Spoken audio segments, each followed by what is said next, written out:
it sure does seem that Pope Francis has captured the attention of the world and of the media in a way that his predecessor never really did. Much of the coverage has been laudatory, but there's also been a schism of sorts between the Pope and some conservative media stars here in the U.S. Take a listen to this.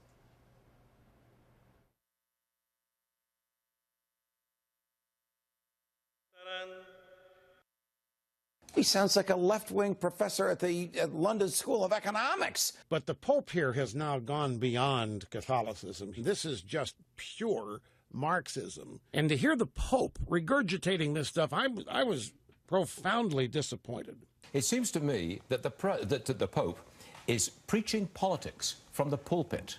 And that's something I'm not too keen on. Yeah, I'm Catholic and he could stay home. Some of his comments just have no place. He's in the wrong country.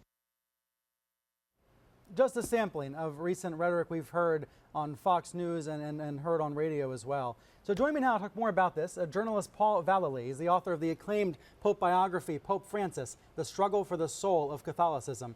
Paul, thank you so much for being here. Pleasure to be here. This has been a wonderful read, very educational as we get ready for the Pope's visit to the U.S.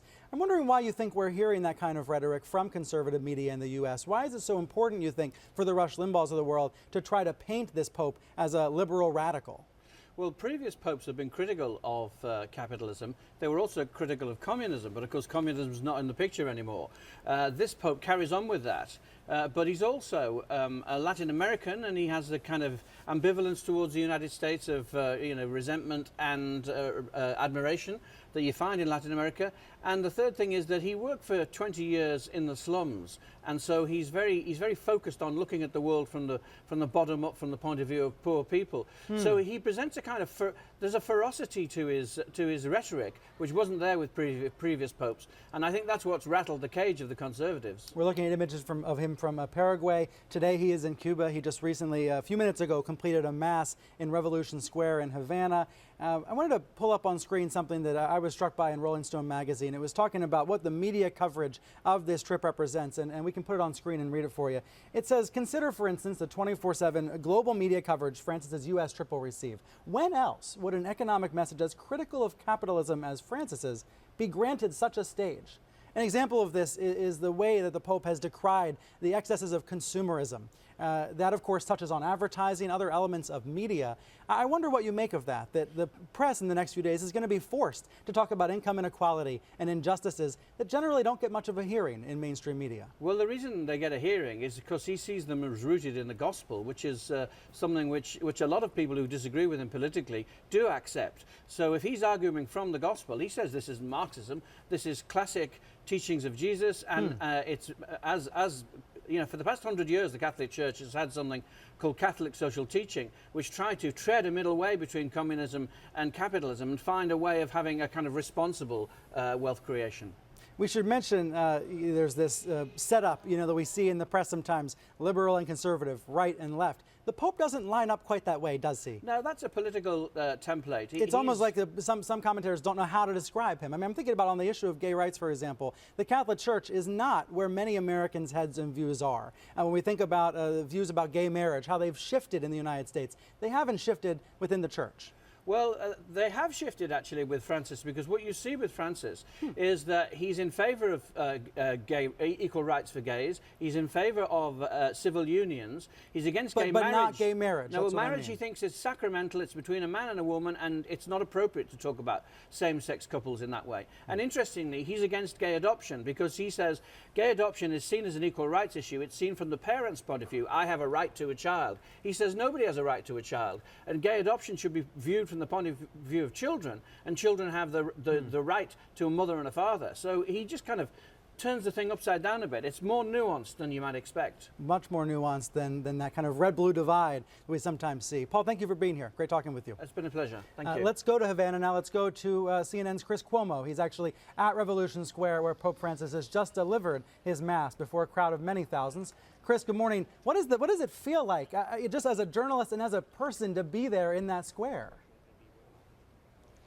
Well, there's no question that we have been in the midst of history being made on so many different levels. You know, those who believe in the promise of better here in Cuba said that Revolution Square will become Evolution Square with the Pope here. The obvious manifestation of that, him giving Mass here, Catholic Mass in front of thousands, tens of thousands. The big icon of Jesus that was put up on equal status with the revolutionary icons of Cienfuegos and Che, who were here ringing this, and the big monument to Jose Marti. So those are the obvious manifestations, you know. But in listening to your conversation, you know, you have to remember, you can't examine the Pope through a political lens. You have to look at him through a religious lens. He is a pure Catholic.